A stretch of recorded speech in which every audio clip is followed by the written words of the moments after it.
Alice in Wonderland. There you go. To the line, Stephen. Well, it was brilliant. It's the first Liverpool goalkeeper to score in a competitive game in their entire history. And that is a moment to do it, isn't it, Leon? Well, when it's needed the most important goals are the ones that come at the most crucial moments. And as I said before the game, we were saying Liverpool could end up finishing the season positively. It's been a frustrating campaign, not the way it was going to go, but in a position to finish in the Champions League. So that looked like it was slipping away. It did. 4 or 5 minutes ago. And then for the goalkeeper to come up, score that goal, and it'd be such a crucial one. First goalkeeper to score. Great stat. What a finish. What a finish, what a moment. Well, let's take a breather and let's bring you up to date with what's been going on this match week. Well, the tone was set at St James's Park for this match week. It was a 7-goal thriller between Newcastle and Manchester City. Then the theme continued. Leeds firing 4 past Burnley at Turf Moor. Southampton firing 3 past Fulham in that second match. And then it was points shared between Brighton and West Ham. A massive blow for West Ham's top 4 hopes, that was. And then today we saw another 5-goal thriller between Palace and Aston Villa. Eze with the winner. Højbjerg and Kane inspired Tottenham to beat Wolves 2-0. We've just seen Alice in Wonderland. I'm going to say it again. What a great goal it was for him. And they beat West Brom 2-1. We've got Everton against Sheffield United coming your way next. Well, let's have a look at the bottom half of the table, of course, for West Brom. They are relegated. The rebuild continues for next season. It again. What a great goal it was for him. And they beat West Brom 2-1. We've got Everton against Sheffield United coming your way next. Well, let's have a look at the bottom half of the table, of course, for West Brom. They are relegated. The rebuild continues for next season. They played pretty well. I don't think they expected that goal to go in. But as I said, just 2 games left in the Premier League for them to the top of the table, and the race for top 4 really is on. It was in their hands, it was out of their hands, and now it's still very much in their hands. So they're 1 point off of Chelsea with 2 games to play. It's the most extraordinary moment. Give us an insight into your emotions right now.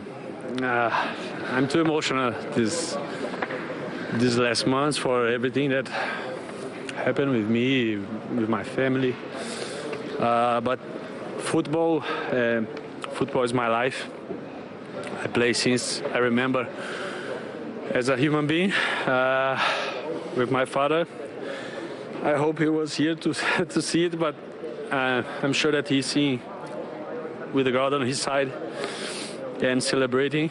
For my family, for the boys, what a fight. Sometimes we are fighting and things just are not happening.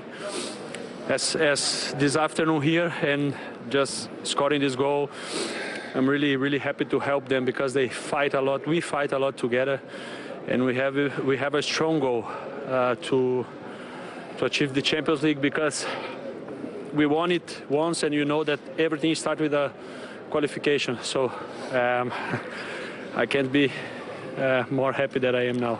So time's up. 94 minutes have gone. The ball goes out for a corner. Can you just tell us what happens?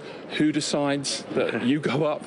Yeah, I tried to look at the bench, but nobody called me. And then Johnny Archenberg called me with conviction. And then I just was the perfect time. The cross was brilliant again.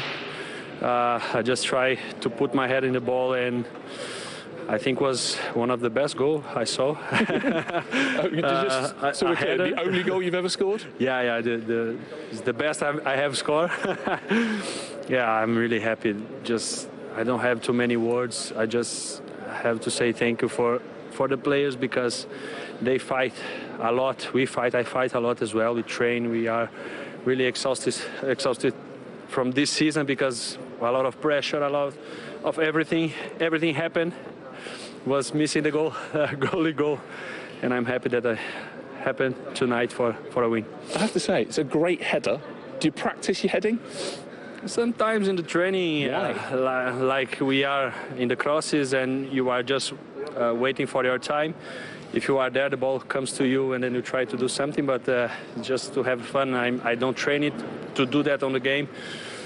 This happened, but I have at least a sense to how head a ball, because I do that a lot in the games to help defensively. you can't explain those kind of things. And this is football, you know. Jamie, are you joining this interview? What are you thinking as the ball is coming over? It just must be a split second where you think, this is coming on my head. Yeah, I saw it coming. I just tried to run in a good place, to be in a good position, to try to help my players, to bring a defender, but nobody, I think, follows me. And I was lucky and blessed to score. Those kind of things you can't explain. You can't explain a lot of things in life. For me, the only reason for those kind of things is God, and he put his hand on my head today.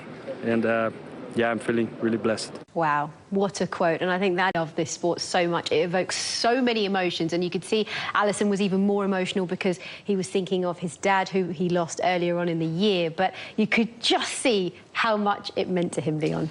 And how good is that to see? You know, the emotion back in the game. And you're right, he's had a tough year.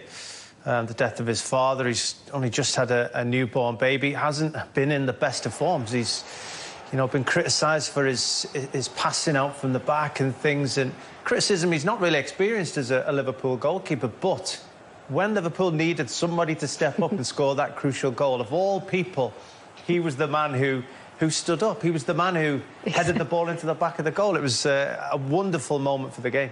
Because goalkeepers never score headers, do they, Mo? Not at all, sorry. I just can't stop looking at these pictures. Amazing, absolutely amazing. No, they don't. Two things I said in the lead up to this corner. I said, oh, no, get an in-swinger going. And then they swapped, and then Trent took it. And then the other thing, that is a memory that will live with all of those, but I don't care whether they win another Champions League, another Premier League. That moment is special. And you see all the bench, the staff all running past Jurgen Klopp. Look at them all in the background.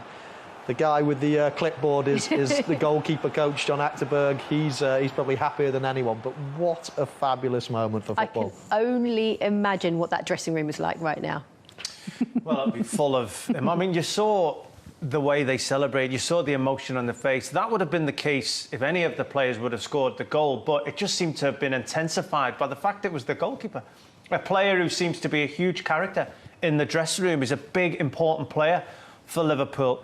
Doesn't always get the credit at the top end of the field that your Mo Salah and your Sadio Mane and your Firmino get. But, boy, did he show a quality finish that they would have been proud of. And I think it highlighted or heightened the excitement even more because it was so frustrating in the lead-up to that. Watching the last 10, 15 minutes, pulling your hair out, and then all of a sudden all those frustrations come out in a bundle of joy for Liverpool fans. There's going to be a lot of people disappointed with that goal as well, because that really does ruffle the feathers of a few teams up the top.